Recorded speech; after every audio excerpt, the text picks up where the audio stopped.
In the spring of 1834, somewhere in the rolling hills of central Virginia, a discovery was made that would forever change how we understand the depths of human evil.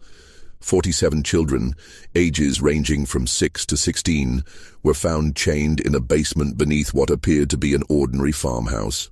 The children bore no resemblance to each other, spoke different languages, and when questioned, could only whisper one name through their tears: Mother Sullivan. The local sheriff's report, buried for over a century in the Henrico County archives, describes scenes so disturbing that 3 of the investigating officers resigned from duty within a week.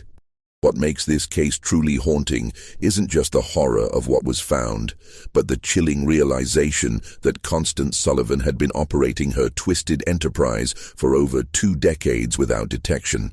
The children called her Mother, but the truth behind that title would prove far more sinister than anyone could have imagined.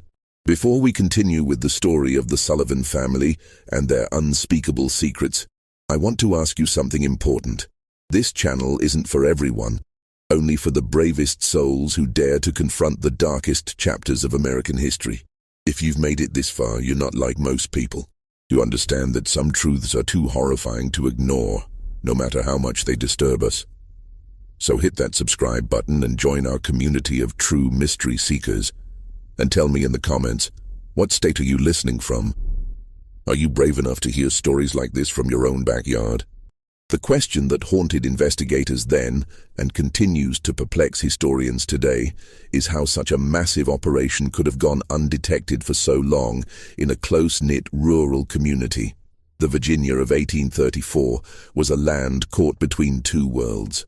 The old plantation system still dominated the social landscape, while whispers of industrial change drifted down from the north. In this environment, the small farming community of Millbrook, a collection of perhaps 50 families spread across the gentle slopes of Henrico County, represented the typical American rural settlement of the era. Most residents farmed tobacco or corn, traded at Henderson's general store, and gathered for social events at the one-room schoolhouse that doubled as a community meeting hall. The Sullivan property sat on the outskirts of this community, a modest 2-story wooden farmhouse surrounded by nearly 200 acres of prime agricultural land. To any traveler passing along the dusty road that connected Millbrook to Richmond, the Sullivan farm appeared utterly unremarkable. The house itself, built in the Federal style popular during the 1810s, featured white-painted clapboard siding and a wraparound porch typical of Virginia architecture. A red barn stood 60 yards behind the house, with a chicken coop and smokehouse completing the typical farmstead layout. What made the Sullivan property unique wasn't visible from the road. Ezra Sullivan, who had purchased the land in 1809 with money inherited from his father's tobacco fortune, had spent considerable effort expanding the house's basement. While most Virginia homes of the period featured simple root cellars, the Sullivan basement extended far beyond the footprint of the house above. Local craftsmen remembered being hired for various excavation projects throughout the 1810s and 1820s, though none had seen the completed work. Ezra paid well and in cash, asking only that the workers focus on their assigned sections rather than the overall project. Constance Sullivan, Ezra's wife, had arrived in Millbrook in 1811 as a bride of 22. Neighbors remembered her as a handsome woman with dark hair and an unusually soft voice.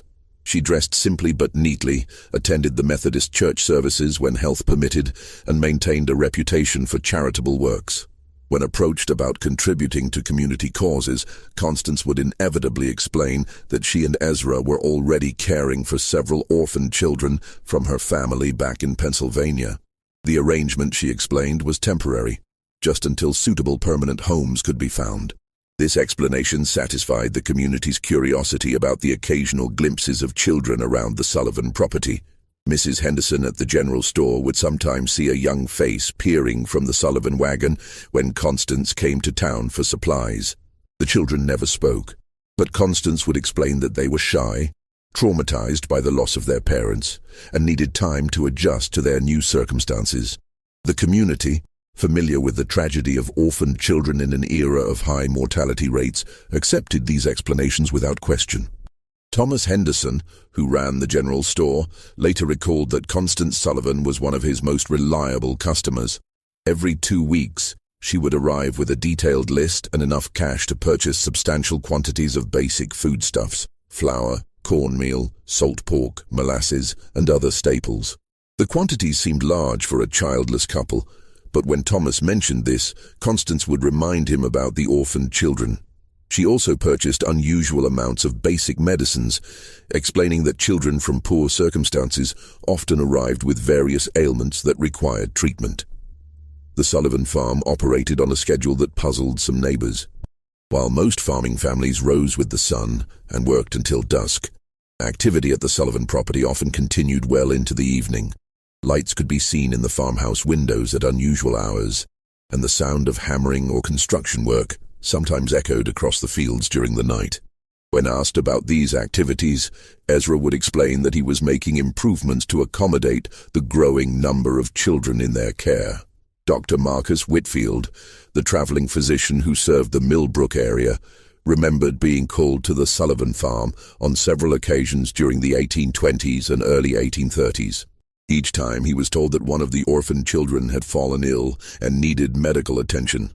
However, Dr. Whitfield was never permitted to examine the children directly. Instead, Constance would describe the symptoms and request specific medications. When the doctor insisted on seeing his patients, Constance would explain that the children were too frightened of strangers, too traumatized by their experiences to allow examination by unfamiliar men.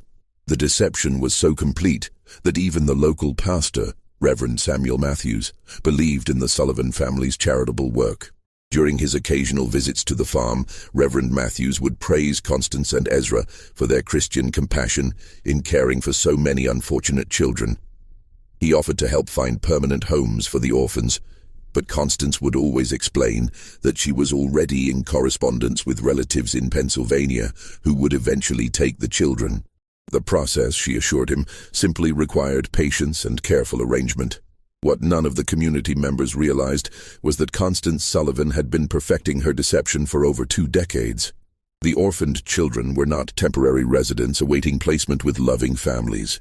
They were prisoners, purchased, kidnapped, or lured from their families across multiple states, held in conditions that would make hardened criminals weep with horror. The discovery that would expose the Sullivan family's horrific secrets began with a series of seemingly unrelated incidents in the early months of 1834. February had been unusually harsh, with temperatures dropping well below freezing for weeks at a time.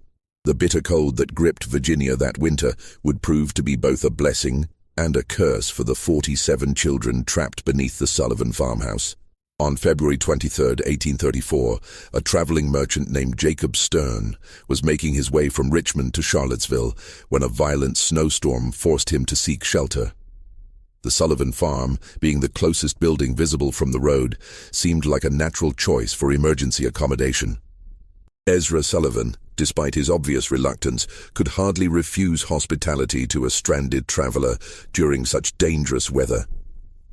Stern later described the evening as uncomfortably tense. Constance Sullivan served a simple meal of cornbread and salt pork, but conversation was stilted and awkward. The Sullivans seemed nervous, constantly exchanging glances and starting at every sound. When Stern asked about the children he had been told lived on the farm, Constance explained that they were all sleeping and mustn't be disturbed. The children, she said, had been ill with fever and needed their rest. What disturbed Stern most was the sound. Throughout the night, as he lay on a makeshift bed in the Sullivan parlor, he could hear what sounded like muffled crying coming from beneath the floor. When he mentioned this to Ezra the next morning, Sullivan claimed it was probably just wind whistling through gaps in the foundation. The sound was common in old houses, especially during cold weather. Stern accepted this explanation, but something about the Sullivans' manner continued to trouble him. The second incident occurred 3 weeks later on March 15th. Mary Catherine Flynn, a young Irish immigrant traveling with her family to seek work in the tobacco fields around Richmond, became separated from their group during a river crossing. Exhausted and frightened, she made her way to the Sullivan farm as darkness fell. Constance Sullivan took her in, offering food and shelter for the night. Mary Catherine was never seen alive again. When her family reported her missing to the sheriff in Richmond, they described their last known location and the direction Mary Catherine had been heading. A search party was organized, but the vast expanses of Virginia wilderness made finding a single missing person nearly impossible. The search was called off after a week, and Mary Catherine Flynn was presumed to have died of exposure or been killed by wild animals. The final incident that would lead to the discovery occurred on April 2, 1834. A local farmer named William Hutchinson was hunting rabbits in the woods that bordered the Sullivan property when he heard something that stopped him cold. From somewhere near the Sullivan farmhouse came the sound of children screaming. Not the ordinary cries of youngsters at play, but raw, desperate shrieks of pure terror. Hutchinson crept closer to investigate, hiding behind a stand of oak trees about 50 yards from the Sullivan house. For nearly an hour, he watched and listened. The screaming continued intermittently, always seeming to come from beneath the house rather than from inside it. At one point, he saw Ezra Sullivan emerge from what appeared to be a cellar door on the side of the house. Sullivan looked around nervously, then disappeared back underground. When Hutchinson reported what he had witnessed to his neighbors, opinions were divided. Some suggested that the orphaned children might be more troubled than the Sullivans had indicated, perhaps requiring discipline or medical treatment that could be distressing. Others, however, began to remember odd details that hadn't seemed important before. The unusual amounts of food Constance Sullivan purchased, the strange sounds neighbors occasionally heard at night, the fact that none of the supposed orphans had ever been seen in town or at community gatherings. Sheriff Benjamin Crawford, a veteran lawman who had served Henrico County for over 15 years, initially dismissed the concerns as neighborhood gossip. However, when William Hutchinson approached him directly and insisted on filing a formal complaint, Crawford agreed to investigate. The law required him to follow up on reports of potential child abuse, regardless of his personal opinion of the accusers. On the morning of April 8, 1834, Sheriff Crawford rode out to the Sullivan farm, accompanied by his deputy, Marcus Webb. They arrived just after sunrise, expecting to conduct a routine inspection that would put the community rumors to rest. Constance Sullivan met them at the door, her manner calm and welcoming. She invited the officers inside for coffee and expressed concern about the gossip circulating in the community. The conversation began normally enough. Constance explained again about the orphaned children, showed the officers letters she claimed to have received from relatives in Pennsylvania, and offered to arrange for the children to meet with Sheriff Crawford once they recovered from their recent illness. Everything seemed perfectly reasonable until Deputy Webb asked to use the privy. As Webb walked around the side of the house, he noticed something that made his blood run cold.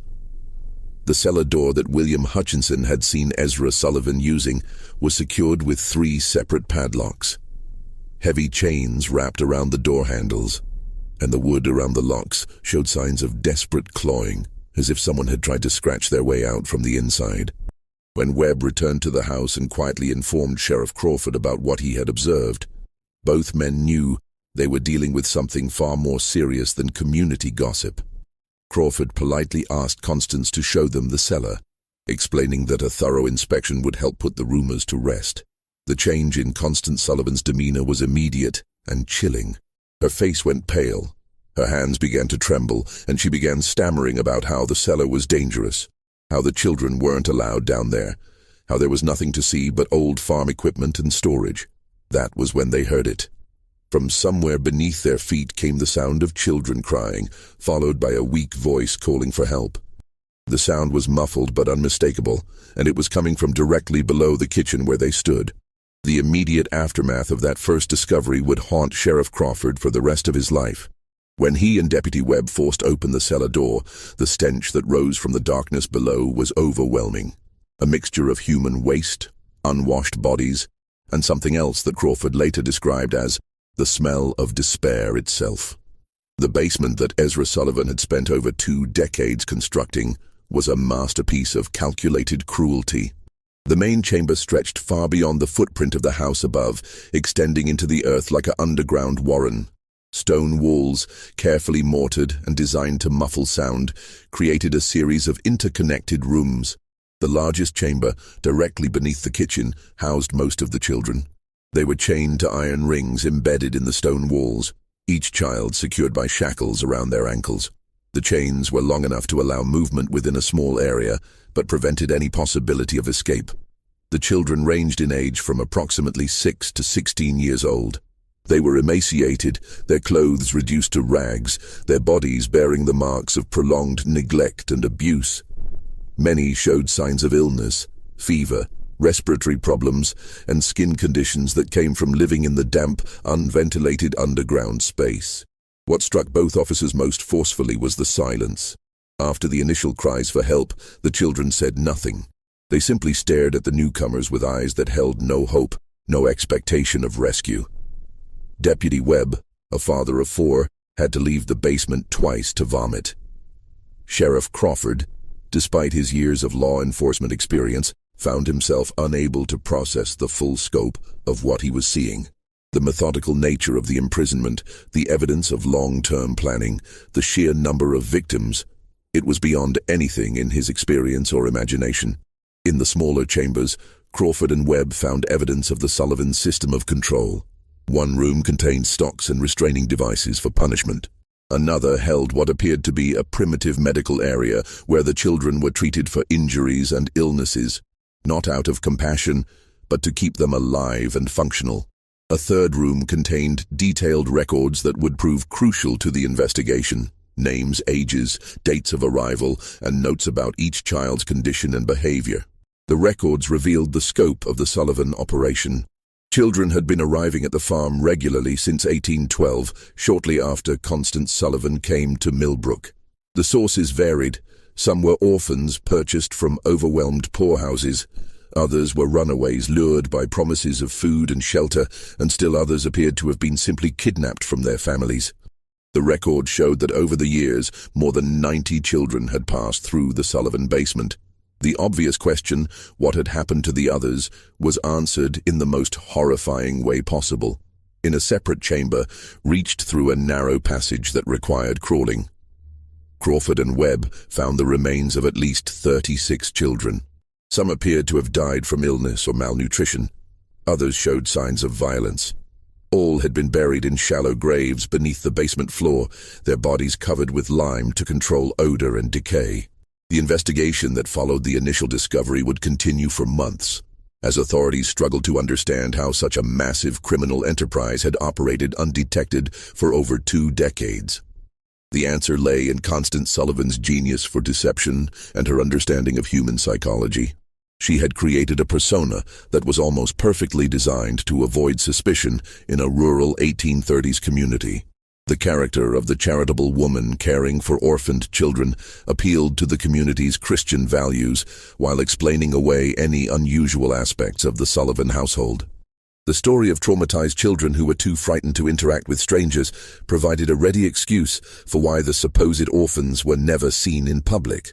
The claim that permanent homes were being arranged with distant relatives explained why the children never seemed to leave the farm. Even more cleverly, Constance had created multiple layers of protection for her operation. The children were taught to call her mother, ensuring that if anyone ever overheard them, it would seem like a natural family relationship. The few times children had been glimpsed by outsiders, they had been carefully coached to remain silent and appear shy rather than terrified. The substantial food purchases were explained by the presence of multiple children, while the medical supplies were justified by the supposed poor health of orphaned youngsters. The physical setup of the operation was equally well planned. The basement construction had been spread over many years, with different workers handling different aspects of the project. No single craftsman had seen the complete layout or understood the true purpose of the modifications. The soundproofing was effective enough that even close neighbors rarely heard anything suspicious, and when they did, the sounds could be explained as ordinary farm activities or the normal noise of children playing. Perhaps most disturbing was the psychological control system that Constance had developed. The children were told that they had been abandoned by their families, that no one was looking for them, and that the outside world was dangerous and hostile. Those who behaved properly were given slightly better food and living conditions. Those who caused trouble were subjected to punishments that served as examples to the others. Over time, most of the children accepted their captivity as simply the way their lives were meant to be. The community's reaction to the discovery was one of complete shock and disbelief. Many residents initially refused to believe that Constance Sullivan, The quiet woman who had lived among them for over 20 years could be capable of such monstrous acts. Some suggested that she must have been coerced by her husband, or that the whole situation was somehow a misunderstanding. These denials became impossible to maintain as more evidence emerged. The detailed records found in the basement included not just information about the children, but also correspondence with criminal contacts in other states. Constance Sullivan had been part of a network that trafficked in children, buying and selling young victims across state lines. The Sullivan farm was just one operation in a larger criminal enterprise that stretched from Pennsylvania to Georgia. As Sheriff Crawford delved deeper into the Sullivan case, disturbing patterns began to emerge that suggested the operation was far more sophisticated than initially believed. The correspondence found in the basement revealed that Constance Sullivan had been in regular contact with at least 12 other individuals across 5 states, all apparently involved in similar activities. The letters, written in a simple code that was eventually deciphered, discussed merchandise, deliveries, and quality control in language that clearly referred to human trafficking. One letter, dated just 3 months before the discovery, came from someone identified only as A. Morrison in Philadelphia. Morrison wrote that he had 6 new items of varying ages and conditions that would be suitable for your requirements. The letter included detailed descriptions of the children, their approximate ages, and their physical conditions. Most disturbingly, it included notes about their temperaments, which children were compliant, and which might require additional training. The financial records painted an even more horrifying picture. Constance Sullivan had been paying between $50 and $200 per child, depending on age and condition. She had also been receiving payments from other locations, suggesting that the Sullivan farm served as both a destination and a distribution point for trafficked children. The total amount of money involved was staggering for the time period. Over $8,000 in transactions over 2 decades, equivalent to several $100,000 in modern currency. Dr. Marcus Whitfield, the traveling physician who had been called to the Sullivan farm on several occasions, became a key witness as the investigation expanded. Under questioning, he revealed that Constance Sullivan had always been unusually specific about the medications she requested. She had detailed knowledge of treating malnutrition, respiratory infections, and other conditions common in severely neglected children. She had also asked for sedatives and other drugs that could be used to control difficult prisoners. The doctor's testimony led to another chilling realization. Constance Sullivan had been systematically studying how to keep large numbers of children alive under conditions of extreme deprivation. The medical supplies she purchased, the questions she asked, even the layout of the basement, everything was designed to maximize the survival rate of her prisoners while minimizing the resources required to maintain them. Local businessman Thomas Henderson provided additional pieces of the puzzle. A review of his sales record showed that Constance Sullivan had been purchasing increasing quantities of basic supplies over the years. What appeared to be the growing needs of a charitable household was actually evidence of an expanding criminal operation. Henderson also remembered specific requests for items that seemed unusual at the time: extra blankets, large quantities of children's clothing, and bulk purchases of simple medicines. The investigation also revealed the role of Ezra Sullivan in the operation. While Constance appeared to be the mastermind, Ezra was responsible for the physical maintenance of the prison and the handling of the children. Several of the surviving victims, when they were finally able to speak, described him as the enforcer who carried out punishments and maintained discipline. His construction work on the basement hadn't been just expansion. It had been constant refinement of a system designed to hold human beings in captivity. The most disturbing revelation came from analyzing the records of children who had disappeared from the Sullivan farm over the years. The ledgers showed that some children had been transferred to other locations, suggesting a network of buyers and sellers across multiple states. Others had been marked as unsuitable or problematic, entries that corresponded with the remains found in the basement burial chamber. The scope of the investigation expanded as authorities in other states began examining their own unsolved disappearances. Missing children reports from Pennsylvania, Maryland, North Carolina, and South Carolina showed disturbing similarities. Many of the missing children fit the profile of those found at the Sullivan farm, poor, orphaned, or from families that were unlikely to have resources to search for them extensively. Federal marshals were called in to coordinate the multi-state investigation. This was unprecedented for the time period, as most law enforcement was strictly local. The Sullivan case represented one of the first major criminal investigations to cross state lines and involve federal authorities. The legal implications were complicated by the fact that many of the crimes had occurred in different jurisdictions under different laws. As weeks passed, more survivors began to tell their stories. The accounts were remarkably consistent, describing years of imprisonment, systematic abuse, and psychological manipulation. The children described how new arrivals were broken in, subjected to isolation, punishment, and indoctrination until they accepted their fate. They spoke of a complex hierarchy among the prisoners, with older children given minor privileges in exchange for helping to control younger ones. The survivors also revealed the extent of Constance Sullivan's psychological manipulation. She had convinced many of the children that they were worthless, that their families had sold them or abandoned them, and that they deserved their treatment. Some of the older children, who had been imprisoned for years, initially resisted rescue efforts because they had been conditioned to believe that the outside world was even more dangerous than their captivity. The investigation uncovered evidence of Sullivan's methods for acquiring victims. She had developed relationships with corrupt officials at poorhouses and orphanages who would provide children in exchange for payments.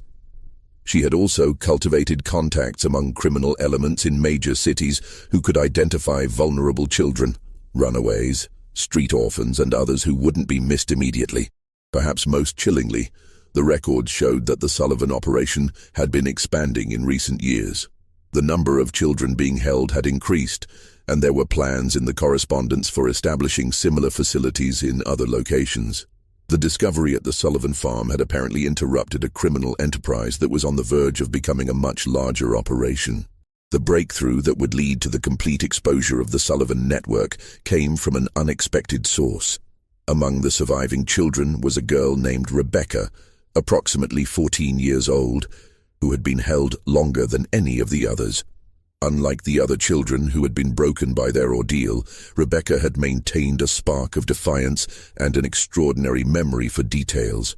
Rebecca had been kidnapped from her family's farm in Pennsylvania in 1829 when she was just 9 years old.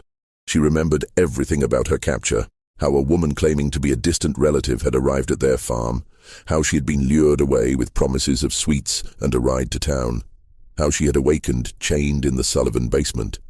More importantly, she remembered every conversation she had overheard between Constance Sullivan and the various visitors who had come to the farm over the years. Rebecca's testimony revealed that the Sullivan operation was just one part of a much larger network. She had heard Constance discussing other farms, other locations where children were being held. She remembered names, dates, and details about shipments of children being moved between different facilities. Her information provided law enforcement with their first comprehensive picture of the scope of the criminal enterprise. The most significant revelation came when Rebecca described a visit that had occurred just 2 weeks before the discovery. A well-dressed man had arrived at the farm in an expensive carriage, accompanied by 2 other men. Rebecca had been selected, along with 3 other children, to be inspected by the visitors. The man had examined them carefully, checking their teeth, their muscle tone, and their general health like a buyer evaluating livestock. The visitor had ultimately decided not to purchase any of the children, complaining that they were too damaged for his purposes. However, he had left behind a letter containing detailed specifications for the type of children he wanted to purchase. The letter, which was found among Constance Sullivan's papers, described requirements for children of specific ages, physical characteristics, and temperaments. The language was cold and businesslike, discussing human beings as commodities to be bought and sold. The letter was signed H. Blackwood and included a return address in Charleston, South Carolina. When authorities investigated, they discovered that Henry Blackwood was a wealthy plantation owner who had been purchasing children for years, ostensibly as household servants, but actually for purposes that the investigation would reveal to be even more sinister than the Sullivan operation. The Blackwood connection opened up an entirely new dimension of the case. Southern plantation owners, it appeared, had been using the child trafficking network to acquire workers who would be completely under their control. Unlike enslaved people who had some legal protections and whose disappearance might be noticed, trafficked children could be worked to death with no legal consequences. They had no families to search for them, no legal status to protect them, and no hope of escape. The investigation of the Blackwood connection revealed that several other prominent Southern families had been involved in similar purchases. The children were being used not just as laborers, but as subjects for medical experiments, as targets for violent entertainment, and for purposes that the investigators found too disturbing to document fully in their official reports. As the scope of the criminal network became clear, the investigation faced increasing resistance from powerful interests.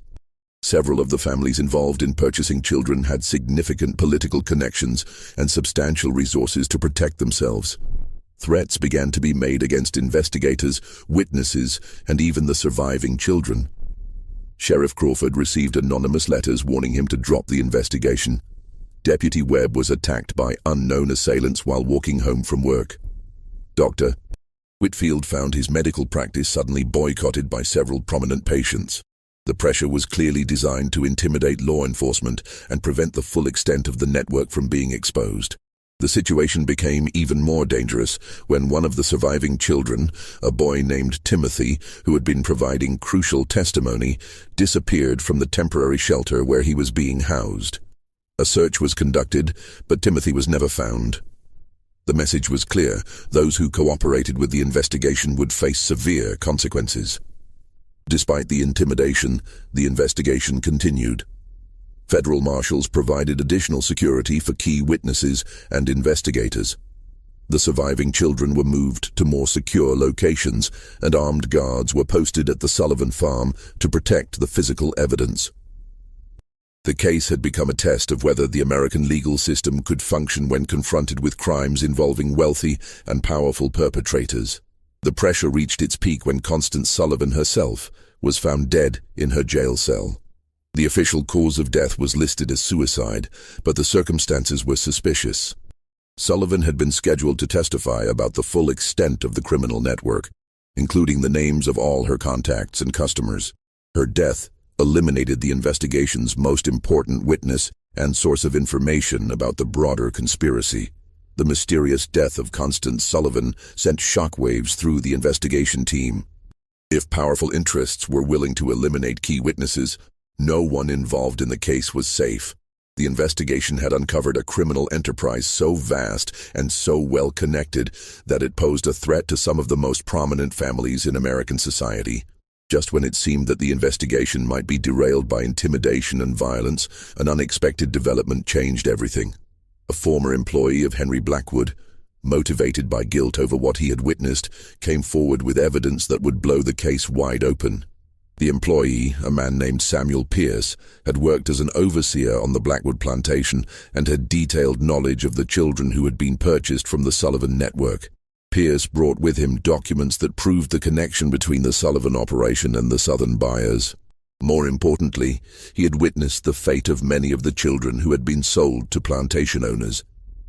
His testimony would provide the final pieces of the puzzle and expose the full horror of what had been happening to America's most vulnerable children. Samuel Pierce's testimony before the federal grand jury in Richmond would go down as one of the most disturbing accounts in American legal history. Pierce, a man in his 40s with weathered hands and haunted eyes, had worked for Henry Blackwood for over a decade. What he had seen on the Blackwood plantation and what he revealed about the fate of the Sullivan children shocked even the seasoned investigators who had thought they understood the scope of the criminal enterprise. Pierce described how the Blackwood plantation operated two separate systems. The main plantation used enslaved labor for cotton production, operating under the typical, though brutal, economic model of Southern agriculture. However, Blackwood had also established what Pierce called the experimental quarters, a separate facility where the trafficked children were held for purposes that had nothing to do with agricultural production. The children purchased from the Sullivan network were used as subjects for medical experiments that Blackwood conducted with several associates, including 2 physicians from Charleston Medical College. The experiments were designed to test the limits of human endurance, to study the effects of various drugs and treatments, and to satisfy the scientific curiosity of men who viewed the children as laboratory animals rather than human beings. Pierce's most damning testimony concerned the detailed records that Blackwood maintained of these experiments.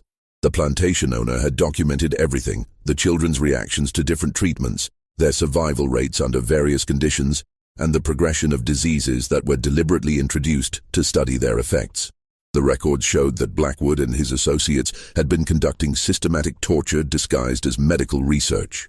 The testimony revealed that at least 37 children from the Sullivan network had been sold to Blackwood over the years. Of these, only 4 had survived long enough to be transferred to other buyers. The rest had died as a result of the experiments, malnutrition, or the brutal working conditions in the experimental quarters. Their bodies had been buried in unmarked graves in a remote section of the plantation. Pierce also provided information about the broader network of buyers. He had been present at meetings where Blackwood discussed purchases with other plantation owners, wealthy businessmen, and even some politicians. The conversations he overheard revealed that the trafficking network extended far beyond what investigators had imagined. Children were being bought and sold across the entire country, with different buyers having different requirements and purposes. The most shocking revelation came when Pierce described a gathering he had witnessed in the fall of 1833. Blackwood had hosted what he called a demonstration for potential buyers from across the South. The event was designed to showcase the quality of the children available through the network and to demonstrate the various uses to which they could be put. Pierce's description of this gathering was so disturbing that several members of the grand jury had to leave the room. The demonstration had included displays of the children's ability to perform various types of work, their responses to different forms of punishment and control, and their suitability for different types of exploitation. The buyers had been encouraged to examine the children closely, to test their reactions, and to place orders for specific types of victims. The entire event had been conducted with the casual, businesslike atmosphere of a livestock auction. Pierce's testimony also revealed the financial scope of the network. The prices paid for children varied dramatically based on their age, physical condition, and intended use. Younger children who could be more easily controlled and conditioned commanded higher prices. Children with specific physical characteristics or abilities were sold at premium rates. The total amount of money involved in the network was estimated to be in the hundreds of thousands of dollars, a fortune for the time period. The investigation team used Pierce's information to coordinate raids on multiple locations across the South. Federal marshals working with local law enforcement simultaneously struck at plantations, warehouses, and other facilities where trafficked children were being held. The raids were conducted in secrecy to prevent the destruction of evidence and the escape of key perpetrators.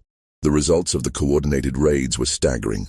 Over 100 additional children were rescued from various locations. Physical evidence was seized that documented the full extent of the trafficking network, including financial records, correspondence, and detailed logs of purchases and sales. Several prominent individuals were arrested, including Henry Blackwood, 2 physicians from Charleston Medical College, and a state legislator from Georgia, who had been one of the network's best customers.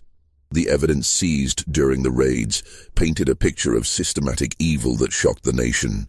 The trafficking network had been operating for over 30 years, had involved dozens of major buyers and sellers, and had victimized hundreds of children. The level of organization and sophistication was unprecedented for any criminal enterprise of the time period. The medical experiments conducted by Blackwood and his associates were documented in horrifying detail. The record showed that the experimenters had deliberately infected children with diseases to study their progression, had tested various poisons and toxins, and had conducted surgical procedures without anesthesia or proper medical training. The children had been treated as disposable research subjects, their lives valued only for the scientific knowledge that could be extracted from their suffering. The investigation also revealed the corruption that had made the network possible.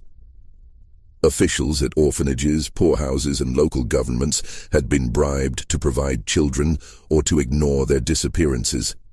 Judges had been paid to declare children abandoned or to approve adoptions that were actually sales. Even some law enforcement officials had been involved in covering up evidence and intimidating witnesses. The legal proceedings that followed would drag on for years, as prosecutors struggled to bring justice to victims of crimes that had occurred across multiple states and jurisdictions. The complexity of the case, combined with the wealth and political connections of many of the defendants, made prosecution extremely difficult. Several key defendants escaped conviction on technical grounds or through the influence of powerful allies. However, the public exposure of the trafficking network had profound effects that extended far beyond the legal proceedings. The Sullivan case became a catalyst for the first federal legislation addressing child trafficking and abuse. It led to reforms in the oversight of orphanages and poorhouses, and to the establishment of new legal protections for vulnerable children.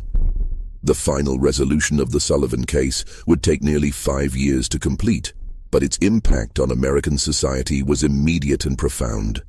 The public reaction to the revelations was one of horrified fascination mixed with a determination to prevent such atrocities from happening again. Newspapers across the country covered the story in unprecedented detail, with many publications dedicating entire issues to the investigation's findings. The surviving children faced a long and difficult path to recovery. Most had been held for years and had no memory of life before their captivity. The 47 children rescued from the Sullivan basement required extensive medical treatment, psychological care, and patient work to help them readjust to normal human interaction.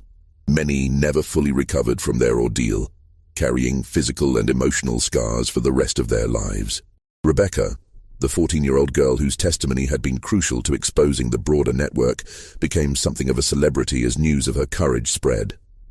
However, the attention proved overwhelming for someone who had endured such trauma.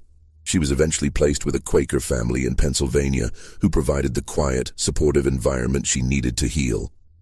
Rebecca lived to be 73 years old, eventually marrying and raising a family of her own, but she never spoke publicly about her experiences again after the trial testimony. The legal proceedings revealed the full extent of the corruption that had enabled the trafficking network. Ezra Sullivan, who had been captured during the initial raid, was convicted on multiple charges of kidnapping, imprisonment, and murder. He was executed by hanging in Richmond on November 15, 1836, before a crowd of over 3,000 people. His last words, according to witnesses, were a confession that he had followed the devil's path and a plea for forgiveness from the children he had helped to torture.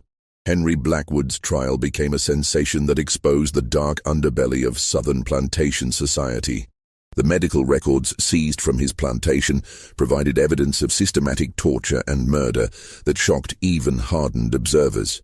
Blackwood was convicted of multiple murders and sentenced to death, but his execution was delayed for years by appeals and political maneuvering. He eventually died in prison in 1841, reportedly of a heart attack, though some suspected he had been poisoned by associates who feared he might reveal additional secrets. The 2 physicians from Charleston Medical College who had participated in the experiments were expelled from the medical profession and sentenced to long prison terms. Their cases led to new regulations governing medical research and the treatment of human subjects. The medical college itself faced a scandal that nearly resulted in its closure, as investigators revealed that several other faculty members had knowledge of the illegal experiments but had failed to report them. The investigation's most frustrating aspect was the number of powerful individuals who escaped justice despite clear evidence of their involvement. Several wealthy plantation owners fled to Europe before they could be arrested. Others used their political connections to avoid prosecution or to receive minimal sentences that didn't reflect the severity of their crimes. A state legislator from Georgia who had been one of the network's major customers was censured by his legislature but never faced criminal charges. The financial investigation revealed that the trafficking network had generated enormous profits for its organizers. Constance Sullivan alone had accumulated over $12,000 in profits over her 20-year operation, a sum equivalent to several $100,000 in modern currency. Much of this money was never recovered, as it had been invested in legitimate businesses or hidden in accounts that investigators couldn't trace. The Sullivan farm itself became a symbol of the horrors that had been uncovered. The property was seized by the government and eventually sold at auction. But no one wanted to live in a place associated with such evil. The house was demolished in 1845, and the basement was filled with concrete and sealed permanently. A small cemetery was established on the site to memorialize the children who had died there, though most of their names were never known. The case led to significant reforms in child welfare and protection. Virginia passed the first comprehensive child protection laws in American history, establishing government oversight of orphanages and requiring background checks for anyone seeking to adopt or care for large numbers of children. Other states quickly followed with similar legislation, creating the foundation for modern child welfare systems. The federal government also responded with new laws addressing interstate crimes and human trafficking. The Sullivan case had demonstrated the limitations of state-by-state law enforcement when dealing with crimes that crossed jurisdictional boundaries. New federal statutes gave marshals expanded authority to investigate and prosecute trafficking cases, establishing precedents that would prove crucial in later criminal justice developments. Perhaps most importantly, the case changed public awareness about the vulnerability of children and the need for systematic protection. The romantic notion of the charitable individual caring for orphaned children was replaced by a more realistic understanding of the need for institutional oversight and legal safeguards. The phrase, "another Sullivan case," entered common usage as a warning about the potential for abuse in situations involving vulnerable children. Dr. Marcus Whitfield, the physician who had unknowingly enabled the Sullivan operation through his medical consultations, dedicated the rest of his career to child welfare. He established free clinics specifically for orphaned and abandoned children, and became an advocate for reforms in medical practice that would prevent physicians from being manipulated by criminals. His later writings on medical ethics were influenced heavily by his experience with the Sullivan case. Sheriff Benjamin Crawford, who had led the initial investigation, was promoted to federal marshal and spent the rest of his career pursuing similar cases. He became one of the first law enforcement officials to specialize in crimes against children, developing investigative techniques and procedures that would be used for decades. Crawford's detailed reports on the Sullivan case became required reading for law enforcement officers across the country. The children's stories, as they emerged over the years, revealed the full scope of human resilience and the long-term effects of systematic abuse. Some, like Rebecca, were able to build relatively normal lives with proper support and care. Others struggled with mental illness, addiction, and other problems that stemmed from their traumatic experiences. A few never recovered at all, dying young from complications related to their years of imprisonment and abuse. The network's correspondence, which had been preserved as evidence, provided investigators with information that led to additional cases for years after the initial discovery. Letters found in the Sullivan basement contained references to other operations, other victims, and other perpetrators. Some of these leads resulted in successful prosecutions, while others led to dead ends or situations where too much time had passed to gather sufficient evidence. One of the most haunting aspects of the case was the realization that the Sullivan operation had been just one part of a much larger system of exploitation that had existed largely undetected for decades. The investigation revealed that similar networks had operated in other parts of the country, that children had been bought and sold like commodities throughout American history, and that the legal and social systems had been inadequate to protect the most vulnerable members of society. The case also highlighted the role of community responsibility in preventing such atrocities. The residents of Millbrook, who had lived for 20 years next to one of the most horrific crime scenes in American history, struggled with guilt and self-examination. How had they failed to see what was happening? What signs had they missed or ignored? Could they have prevented the suffering if they had been more vigilant or suspicious? These questions led to broader discussions about the obligation of communities to watch out for their most vulnerable members. The Sullivan case became a cautionary tale about the dangers of accepting explanations without investigation, of respecting privacy when that respect enabled abuse, and of assuming that respectable appearances guaranteed moral behavior. The legacy of the Sullivan case extended far beyond the immediate legal and social reforms it inspired. The detailed documentation of the investigation, including the correspondence, financial records, and testimony, became an invaluable resource for understanding the history of crime and exploitation in America. Historians, criminologists, and social reformers would study the case for generations, using it to understand how systematic evil could flourish in apparently normal communities. In the end, the Sullivan family's reign of terror was brought to an end not by sophisticated police work or advanced investigative techniques, but by the simple courage of ordinary people who refused to ignore obvious signs of trouble. William Hutchinson's decision to report what he had heard, Sheriff Crawford's willingness to take community concerns seriously, and Rebecca's determination to testify despite her trauma. These individual acts of moral courage were what ultimately exposed one of the most horrific criminal enterprises in American history. The basement, where 47 children were found chained, has been sealed for over a century, but the echoes of their suffering continue to remind us of the importance of vigilance, courage, and compassion in protecting those who cannot protect themselves. The Sullivan case stands as both a testament to human evil and a reminder of the power of individual conscience to overcome even the most entrenched systems of exploitation and abuse. If this story has given you chills, you understand why these dark chapters of American history must never be forgotten. Just when we thought we'd seen it all, the horror in places like the Sullivan farm intensifies our understanding of how evil can hide behind respectable facades. If this story is giving you chills, share this video with a friend who loves dark mysteries. Hit that like button to support our content, and don't forget to subscribe to never miss stories like this. Let's discover together what other secrets lie buried in America's past. This mystery shows us that evil often wears the mask of respectability, and that the most horrific crimes can be committed by those who appear most normal to their communities. What do you think of this story? Do you believe everything was revealed, or are there still secrets buried in the Virginia hills? Leave your comment below. If you enjoyed this tale and want more horror stories like this, subscribe, hit the notification bell, and share with someone who loves mysteries. The darkness of American history has many more secrets to reveal, and we'll be here to uncover them all. See you in the next video.